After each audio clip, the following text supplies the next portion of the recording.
Kira anakku tuh cacar, ternyata anak aku terkena flu Singapura.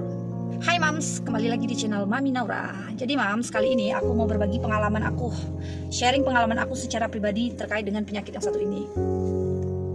Nama penyakit yang satu ini HFMD atau kebanyakan yang dikenal sama orang yaitu flu Singapura, karena penyakit ini pertama kali terjangkit Singapura dulu gitu katanya ya Mams. Jadi awalnya anak aku itu demam Mams, demam malam itu. Terus karena aku kasih paracetamol, demamnya nggak lama ya Mams, cuma sekitar 3 jam. Nah setelah itu aku lihat kan ada seperti bentolan gitu merah di kakinya, di jempol kaki Mams. Dan gambarnya Mams, aku liatin fotonya waktu anak aku pertama kali kena penyakit flu Singapura ini. Ini foto malam kejadian waktu aku tahu kaki anak aku, jempol anak aku itu melepuh. Lucunya padahal ini udah yang kedua kali anak aku kena flu Singapura. Tapi anehnya aku masih ragu Mams, aku masih gimana ya, masih kecolongan. Aku pikir itu cacar karena dia berair. Soalnya waktu anak aku terkena flu Singapura yang pertama itu, dia nggak berair Mams, cuman sekedar bintik-bintik merah aja. Waktu anak aku pertama kali kena itu Mams, kakak aku tuh bilang jangan parnoan gitu, bisa jadi ini kena sendal jempol kiri dan kanannya makanya melepuh gitu. Dia ternyata benar, pas malamnya anak aku tuh nggak mau tidur, terus dia bilang sakit tenggorokannya, nggak bisa nelan, atit mami, ngerintih gitu. Nah aku udah feeling lah kan ini pasti ada sesuatu yang nggak beres, badannya panas kan. Aku lihat lah, dan ternyata benar Mams, sariawan mulutnya itu putih-putih, ini bintik-bintik putih-putih di lidahnya, terus sininya merah-merah di atas langit-langit sama tenggorokannya itu. Nah karena malam itu aku nggak ada obat sariawan untuk anak aku, nggak ada kandistatin, jadi aku biarin aja dulu kan. Tapi aku ada stok paracetamol karena ini memang selalu aku stok di rumah, dan aku minumin paracetamol ini ke anak aku. Kalau misalnya nanti demamnya dalam 3 jam nggak turun, aku udah ada nih siapin di kulkas selalu nih supos ibuprofen yang 125 yang dimasukin ke dubur anak itu. Aku selalu sedia itu. Aku nggak pernah mau anak aku sampai demam tinggi, apalagi sampai 4 tuh aku nggak mau gitu. Jadi udah 38 atau 39 aku kasih supos aja lagi, karena aku udah sering menghadapi demam kayak gitu. Ujung-ujungnya kalau di IGD pasti anak kita dikasih supos itu. Jadi aku stok di rumah gitu. Jadi sama pengukur suhu aku juga selalu sediain gitu. Dan alhamdulillah enggak pakai itu, aku cuma minum paracetamol yang biasa aja 3 jam udah turun. Dan memang dia rewel malam itu ya Mams, paginya makanya langsung aku bawa ke spesialis anak. Mams paginya udah merah semua Mams, tapi merahnya itu kayak di telapak tangan kiri kanan, terus di kaki, di lutut, terus juga di bokong. Flu Singapura ini dia hanya muncul di area-area tertentu ya Mams. Flu Singapura ini yang paling jahatnya itu dia nyerang tenggorokan atau area mulut anak.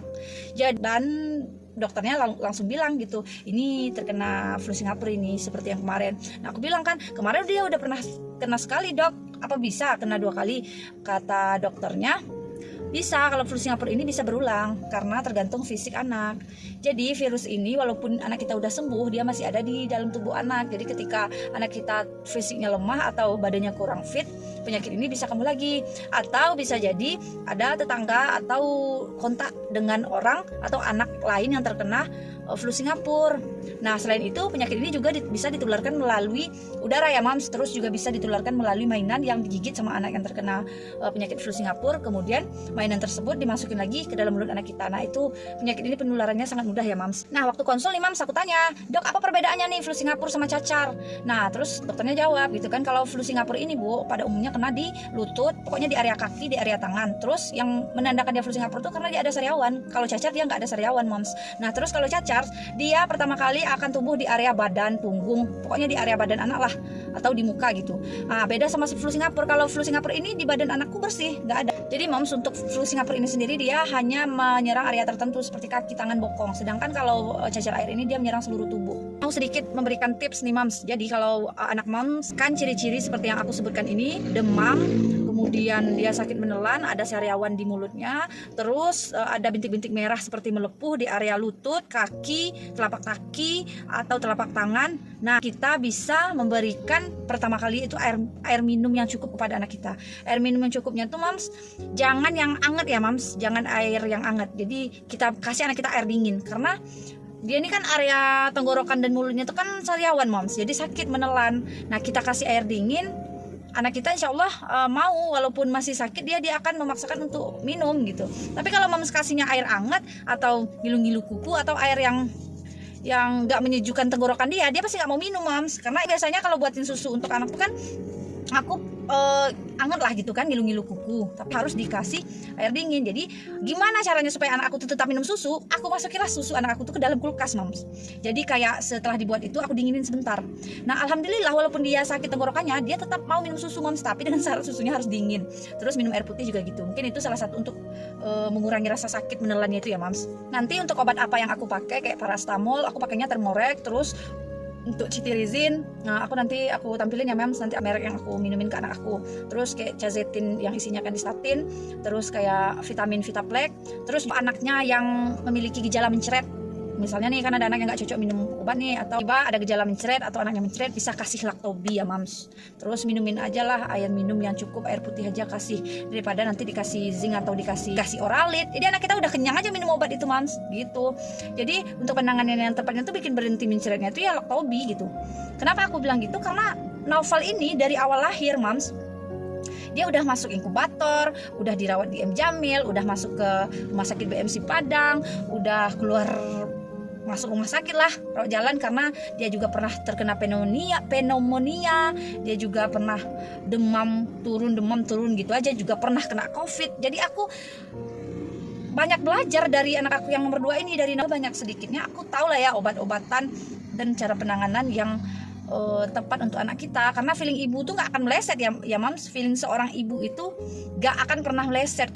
Dan kalau aku secara pribadi, aku juga udah sering ketemu sama dokter spesialis anak, sama dokter-dokter umum, sama dokter-dokter obgyn, pokoknya sama dokter-dokter udah itu. Aku juga pernah bekerja di rumah sakit, sampai 4 tahunan aku di rumah sakit gitu, juga ngimputin atau ngintri data yang berhubungan dengan diagnosa penyakit. Jadi ya untuk penanganan mencret ya Lactobi aja, terus minumin air putih banyak. Itu menurut aku sih, itu yang aku. Satu lagi nih tips untuk Mams di luar sana yang punya anak usianya masih di bawah 5 tahun. Usahain ya, Mams, kita harus punya kotak P3K di rumah, minimal kayak betadine, terus kayak obat demam. Kalau obat demam yang aku pakai itu paracetamol atau Thermorex gitu kan. Jangan Sanmol. Kalau Sanmol itu kan dia kayak kental, jadi kayak susah nelan gitu. Jadi usahakan sirupnya yang nggak kental lah, yang kayak air biasa aja gitu. Mams yang lebih percaya kayak tradisional gitu, Mams juga bisa pakai kayak, kalau di kampung aku namanya daun bungo rayo atau daun rambutan gitu. Cuman yang kayak daun-daun herbal gitu kan untuk minumin ke anak kan susah, soalnya kan dia tuh di gimana ya, daun itu diremas gitu loh, Mams, terus airnya disaring diminumin ke anak. Dan air dari daun itu tuh otomatis kan kental, nanti minuminnya tuh kan kayak lengket gitu, susah nelan gitu, tapi bagus. Cuman permasalahannya anak kita mau nggak gitu, karena nggak semua anak juga mudahan untuk diminumin gitu. Nah obat-obat yang seperti itu di rumah stok lah gitu untuk anak kita. Obatnya nanti aku tampilin ya, Mam. Ini dia nih, Mams, obat yang aku pakai waktu anak aku terkena penyakit flu Singapura. Dan alhamdulillah obat ini selalu beredar di apotek biasa ya, Mams, nggak susah carinya. Nah untuk yang obat olesnya aku pakai yang dari herbal, Mams. Ini cepat sekali untuk mengeringkan luka yang melepuh atau berair ya, Mams. Nah ini Vitaplex, ini untuk vitamin suplemen makanan anak ya, Mams. Ini aku tampilin ya, Mams, video dan foto-foto waktu aku ngobatin kaki anak aku, terus juga foto-foto waktu kaki dan tangan anak aku yang terkena flu Singapura ini. Dan ini bisa dilihat. Pas malam anak aku demam, ini luka berairnya baru numbuh satu hanya di bagian jempol kaki, Mams. Nah ini pas paginya udah kayak gini, Mams. Pas paginya anak aku udah gak mau makan dan malas merangkak, Mams. Mungkin sakit karena luka berairnya kesenggol sama lantai ya, Mams. Ini di videoin suami waktu aku ngasih obat paracetamol ke anak aku. Dan disarankan untuk pakai salep asiklorovil ini. Ini aku sengaja buat perbandingan, Mams. Jadi kaki sebelah kiri anak aku pakein minyak bubut HNI, dan kaki sebelah kanan anak aku pakai salep asiklorovil. Dan ternyata Mams, yang cepat kering itu adalah aku pakai minyak bubut HNI ini, Mams. Sedangkan untuk salep asiklorovil ini nggak ngaruh apa-apa, Mams, untuk anak aku, Mams. Oke, Mams, jadi segitu dulu ya, Mams, cerita dari Mami Naura. Jadi sebenarnya ini udah Mami Naura dan Naufal ya, tapi karena channel aku tuh namanya Ami Naura, jadi nanti aku mau ganti jadi Aminana lah, jadi Naura dan Naufal, atau ganti apa gitu ya, berdua lah gitu. Jadi sekian dulu ya, Mams, cerita dari Ami Naura dan Naufal, sharingnya. Nanti bagi Mams yang mau bertanya putar flu Singapura atau yang seputar yang berhubungan dengan anak lah, nanti kalau aku bisa bantu jawab, aku bantu jawab ya, Mams. Dan kalau misalnya Mams juga mau sharing-sharing gitu, kita nanti bisa cerita-cerita, berbagi ilmu, berbagi pengalaman. Para mama nih kalau mau cerita tuh kan kayaknya bukan sekedar obat aja ya, kayak penurun beban kita gitu kalau kita ada teman cerita, terus kita bisa sharing, walau tidaknya mengurangi beban kita, terus mengurangi tingkat kesetresan kita. Karena kalau anak udah sakit ini, para mamanya pasti paling stres. Karena takutlah parno ini parno itu pastilah. Jadi kita jadi para moms ini harus memang positive thinking. Moms di luar sana yang anaknya lagi sakit atau semangat ya moms. Oke moms, sekian dulu vlog dari Mami Naura. Semoga membantu, semoga bermanfaat, dan semoga pengalaman aku ini bisa menjadi pelajaran lah untuk kita semua. Dan mohon maaf bila ada kata-kata yang salah atau misalnya ada kata-kata yang kurang berkenan. Terima kasih. Bye. Assalamualaikum warahmatullahi wabarakatuh.